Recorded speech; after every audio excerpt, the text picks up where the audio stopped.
तो ऐसे और कौन से बॉडी के साइंस है जो हमें समझ लेने चाहिए कि इसके कारण किडनी स्टोन की प्रॉब्लम हमारी हो सकती है, जाके हम पहले ही पता लगा करके उसका डायग्नोसिस करा सके? तो यदि किसी को ये देखना है इस पॉडकास्ट को सुनने के बाद कि उसे स्टोन के चांसेस क्या हैं, क्या उसे ऐसे कोई लक्षण आ रहे हैं जो स्टोन पकड़ सके अपना, तो सबसे पहले ये देखना है कि आप रिस्क फैक्टर ग्रुप में है कि नहीं। तो रिस्क फैक्टर ग्रुप जानना बहुत ज़रूरी होता है। तो रिस्क फैक्टर ग्रुप में सबसे पहला पेशेंट कौन होगा? जिसकी फैमिली हिस्ट्री है, पेरेंट्स को स्टोन रहा है, तो वो रिस्क फैक्टर ग्रुप में आता है। दूसरा, वो पेशेंट यदि ओबीज है या स्मोकिंग या डायबिटीज़ या अदर बीमारियों से ग्रसित है। एक सिंड्रोम होता है जिसे हम कहते हैं सिंड्रोम एक्स। इस तरह के पेशेंट्स में कोलेस्ट्रॉल ज़्यादा होता है, वेट ज़्यादा होता है, ट्राइग्लिसराइड्स बढ़े हुए होते हैं, डायबिटीज़ भी होती है, इंसुलिन रेजिस्टेंस एक बहुत इंपॉर्टेंट एस्पेक्ट होता है। ये सब कुछ होता है, तो इन पेशेंट्स में स्टोन बनने का चांस ज़्यादा होता है। तो यदि आप इस रिस्क फैक्टर कैटेगरी में हैं तो आपको स्टोन का चांस बढ़ जाएगा। दूसरा एस्पेक्ट होता है कि जो हमने पेन की बात करी, तो यदि आपको लोअर बैक एक पेन रहता है क्रॉनिक, जिसका कोई मेजर रीज़न आपको नहीं पता चल रहा है कि क्यों है, इट कुड बी स्टोन, तो आपने एक अल्ट्रासाउंड के करा के उसको देखना चाहिए कि आपको वो स्टोन तो नहीं है। बाकी जो हमने पेन पीछे से आगे की तरफ आ रहा है, काफ़ी स्पाज्मोडिक पेन है, मतलब एपिसोडिक हो जाता है, वो आता है स्पाज्म की तरह और फिर चला जाता है, फिर तेज आता है बहुत, बिल्कुल 9 आउट ऑफ 10 नंबर वाला कैटेगरी का पेन, और फिर चला जाता है। तो एपिसोडिक पेन यदि आ रहा है तो डेफिनेटली ये स्टोन का हो सकता है।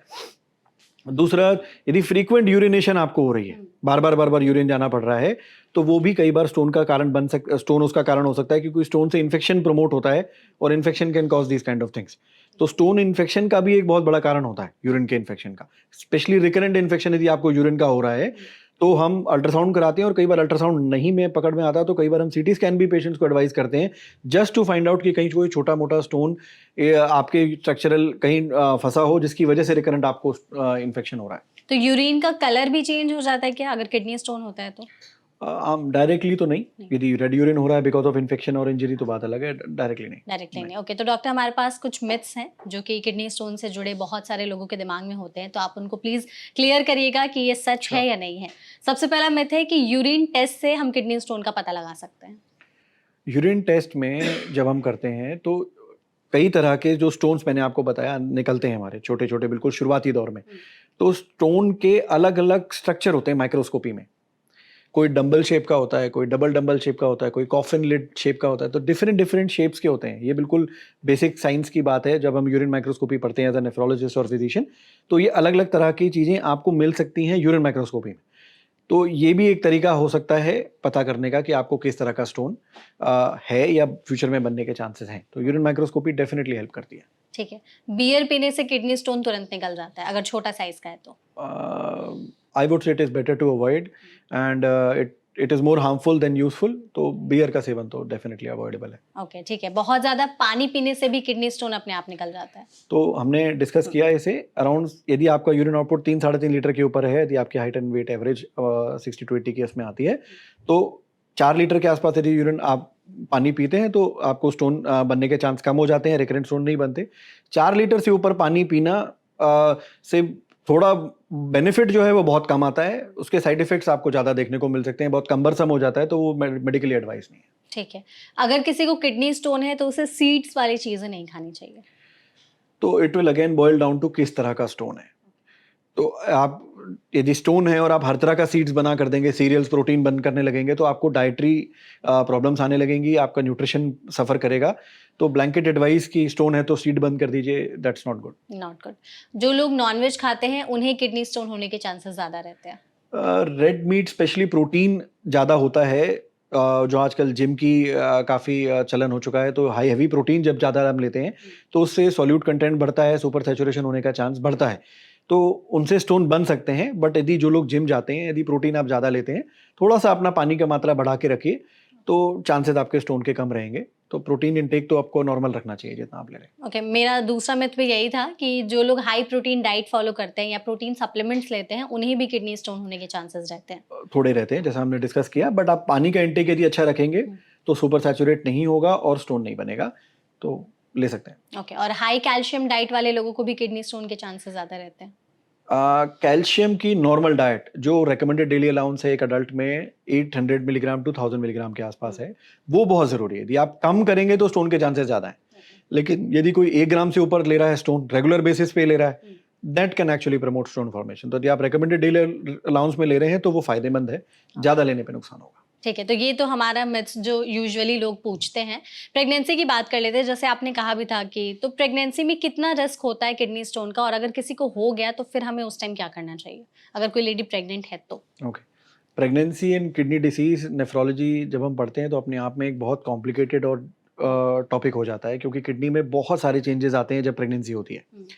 तो प्रेगनेंसी के दौरान राइट साइड वाली हमारी जो किडनी होती है वो थोड़े से स्ट्रक्चरल चेंजेस भी उसमें देखने को मिलते हैं। तो कई बार स्टोन फॉर्मेशन होने का चांस बढ़ जाता है प्रेगनेंसी में, यदि आप जेनेटिकली आपको चांसेस ज़्यादा हैं, पहले स्टोन आपके बने हुए हैं, या बिल्कुल ही पानी आप कम पी रहे हैं, तो इन किसी कारणों की वजह से आपको स्टोन बनने का चांस ज़्यादा हो जाता है। तो प्रेगनेंसी में हर कोई एडवाइस करता है adequate hydration is extremely necessary. Salt भी कम लेना चाहिए प्रेगनेंसी में, क्योंकि ब्लड प्रेशर के चांसेस या पैरों में सूजन आने के चांसेस होते हैं, तो सॉल्ट भी कम लेना चाहिए। यदि प्रेगनेंसी में स्टोन बन जाता है तो ये बहुत डिफिकल्ट सिचुएशन हो जाती है। I recently encountered a case also जिसमें 26 वीक की प्रेगनेंसी थी एंड काफ़ी पेन उन्हें हो रहा था, और जो मेडिकल एक्सपल्शन थेरेपी जिसकी हम बात कर रहे हैं वो प्रेगनेंसी में एक्चुअली बहुत सारी 90+% दवाइयाँ आप दे नहीं सकते प्रेगनेंसी के दौरान। तो फिर वो मेडिकल एक्सपल्शन थेरेपी कई बार वो फिजिबल नहीं होती इन पेशेंट्स में, तो आपको सर्जिकल इंटरवेंशन की तरफ बढ़ना पड़ता है। और उनका स्टोन उसी तरह से उसी पोजीशन में था जहाँ पे उनको पेन बहुत ज़्यादा हो रहा था, उनका यूरिन का रास्ता भी रुक रहा था, यूरेटर में होने की वजह से पीछे सूजन थी जिसे हम हाइड्रोनेफ्रोसिस कहते हैं। तो उन्हें सर्जिकली एडवाइस हमने किया और फिर सर्जिकल थेरेपी के थ्रू स्टोन को निकालना पड़ा। तो प्रेगनेंसी में यदि स्टोन बन जाता है तो ये बहुत ही कॉम्प्लिकेटेड सिचुएशन खड़ी होती है, क्योंकि इससे इन्फेक्शन का चांस बहुत बढ़ता है, यूरिन इन्फेक्शन का चांस। यूरिन इन्फेक्शन यदि आपको चांसेस ज़्यादा होते हैं तो premature delivery to child birth related भी कई प्रॉब्लम्स खड़ी हो सकती हैं। तो फिर यदि आपको प्रेगनेंसी से पहले आपको स्टोन है और आप प्रेगनेंसी प्लान कर रहे हैं तो नेफ्रोलॉजिस्ट और यूरोलॉजिस्ट से मिलके उन स्टोन्स को पहले निकलवाइए, और मेक श्योर कि आप डाइटरी एडवाइस आपने वैसी ली है कि आपको प्रेगनेंसी के दौरान स्टोन ना बन जाए। यदि आपको पता नहीं था और आपकी प्रेगनेंसी के दौरान स्टोन बन गया है तो please make sure that you take a proper nephrologist और यूरोलॉजिस्ट कंसल्टेशन, क्योंकि अदरवाइज नॉलेज की कमी की वजह से कई बार आपको हो सकता है कि ऐसी एडवाइस मिल जाए कि आप दवाइयों से कर लीजिए या और उनसे आपको फिर प्रेगनेंसी में नुकसान हो सकता है। तो we have to be very careful. Okay, newborn babies में भी अगर किडनी स्टोन की प्रॉब्लम हो जाती है तो कैसे उनको फिर डायग्नोस या उनका ट्रीटमेंट करते हैं? न्यूबॉर्न बेबीज में चांस मतलब बहुत कम इंसिडेंस होता है इस तरह का होने का, बट न्यूबॉर्न बेबीज में यदि आता है तो हमें ये देखना है कि हमें सर्जिकल कोई इंटरवेंशन की इस पॉइंट ऑफ टाइम पे रिक्वायरमेंट है कि नहीं, क्योंकि इतना छोटा है बच्चा, उसमें कोई दवाई या सर्जिकल इंटरवेंशन बहुत डिफिकल्ट होगी और कॉम्प्लिकेशन के चांस बढ़ेंगे। तो हमें ऑब्जर्वेशन में रखना चाहिए बच्चे को मैक्सिमम केस में, जब तक बिल्कुल ऐसी स्थिति ना बन जाए कि किडनी में डैमेज ही आ रहा है स्टोन की वजह से, एक्टिव डैमेज या बार बार इन्फेक्शन हो रहा है, तो उसको स्टोन को ऑब्जर्व करना चाहिए एक लंबे समय तक। और जब वो एक ऐसे फेस में आ जाए कि हाँ सर्जरी हो सकती है या मेडिकल थेरेपी से कुछ हो सकता है, तो फिर उसे लेना चाहिए। बच्चों में सर्जरी अवॉइड होनी चाहिए। ओके, तो जिन लोगों को पथरी से बचना है उन्हें अपनी डाइट में क्या शामिल करना चाहिए और क्या हटाना चाहिए? 3 बड़ी चीज़ें जो मैं बोलूँगा, बाकी तो आपके स्टोन पे डिपेंड करता है। एक, नमक आपको डेफिनेटली कम रखना है खाने में, it will help otherwise also. And पानी आपने एडिक्वेट लेना है, तो यदि आप 3 लीटर के आसपास पानी पीते हैं, should be more than sufficient. और कैल्शियम की डाइट में चेंजेस ना करें, अपना normal milk and milk products, और यदि आपको कैल्शियम सप्लीमेंटेशन बोला गया है तो कैल्शियम सप्लीमेंटेशन ले लीजिए। उसको स्टोन के डर से ना लेने पे नुकसान ज़्यादा है, फ़ायदा कम होता है। ओके, ये 3 चीज़ें तो डेफिनेटली करनी चाहिए। तो डॉक्टर आप ये चीज़ भी बताइए कि ऐसी क्या सिचुएशन बन जाती है कि किडनी स्टोन को निकालने के लिए सर्जरी करनी पड़ती है?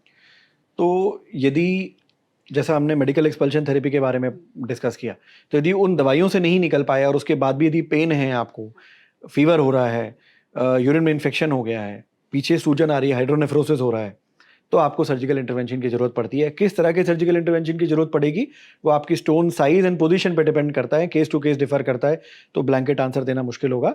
बट यदि बड़ा स्टोन है, किडनी को डैमेज कर रहा है, तो फिर सर्जरी की रिक्वायरमेंट पड़ जाती है। ओके, तो एक बार सर्जरी के बाद किडनी स्टोन निकाल लिया गया तो वापस आने के चांसेस हैं? डेफिनेटली आपको ये देखना पड़ेगा कि आप रिस्क फैक्टर ग्रुप में आ रहे हैं क्या। यदि आप रिस्क फैक्टर ग्रुप में हैं, स्ट्रक्चरल चेंजेस हैं आपकी किडनी में या बाकी जो रिस्क फैक्टर हमने डिस्कस किए, तो स्टोन दोबारा बनने का चांस आपका हो जाता है। और आमतौर पे हम देखते हैं जिसको एक बार स्टोन बना है, सब ब्लैंकेट नहीं बोला जा सकता, बट कई केसेस में हमें ये रिपीट देखने को मिलता है। एक बार बना है तो वो बार बार बनता ही है आपकी बॉडी में। तो अब हम जितने भी स्टोन के हमारे पेशेंट होते हैं सर्जिकल इंटरवेंशन के बाद, we usually advise them 6 monthly to an year ultrasound आप अपना कराओ, भले आपको कोई सिम्टम है या नहीं है, बट अल्ट्रासाउंड आपने डेफिनेटली कराना चाहिए। ओके, तो अगर जैसे किसी को किडनी स्टोन हो गया है और क्या चांसेस है कि वो आगे चलकर किडनी फेलियर में बन सकता है? तो हमारे इसी डिस्कशन में पहले आया था कि बड़े स्टोन कई बार पेनलेस हो सकते हैं। हाँ। जो किडनी के ऊपर दबा, जैसे हम स्टैगॉन कैलकुलस कहते हैं, बड़ा कैलकुलस, वो किडनी को कई बार कंप्रेशन की वजह से खराब कर देता है। उसका जो कॉर्टेक्स होता है, जो एक्चुअल किडनी का इम्पोर्टेंट फिल्टर मैकेनिज्म है, उसको डैमेज कर देता है, वो बिल्कुल पेपर थिन हो जाता है। तो वो फिर किडनी को पूरी तरह खराब कर सकता है। और फिर एक किडनी को यदि उसने खराब किया है तो दूसरी किडनी पे जोर पड़ने लगता है। और यदि आपकी बॉडी में जेनेटिक का कारण है या आपकी रिस्क फैक्टर प्रोफाइल उस तरह से है, तो वो स्टोन दूसरी तरफ भी बन सकता है। तो कई बार हम देखते हैं कि हमारे पेशेंट्स स्टोन के पेन के साथ आए हैं और डायलिसिस पे आ गए। तो हमने देखा कि डायलिसिस की क्या जरूरत पड़ी, स्टोन तो एक ही तरफ था, दूसरी तरफ की किडनी तो ठीक होनी चाहिए थी।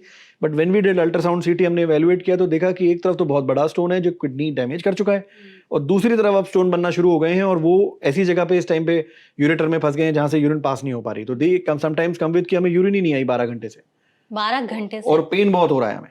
ओके। और उनके ब्लड टेस्ट करके देखते हैं तो किडनी का टेस्ट बहुत बड़ा हुआ आता है और उनको इमरजेंसी में डायलिसिस तक की नीड पड़ जाती है। तो stones are very tricky and dangerous, they should not be taken lightly.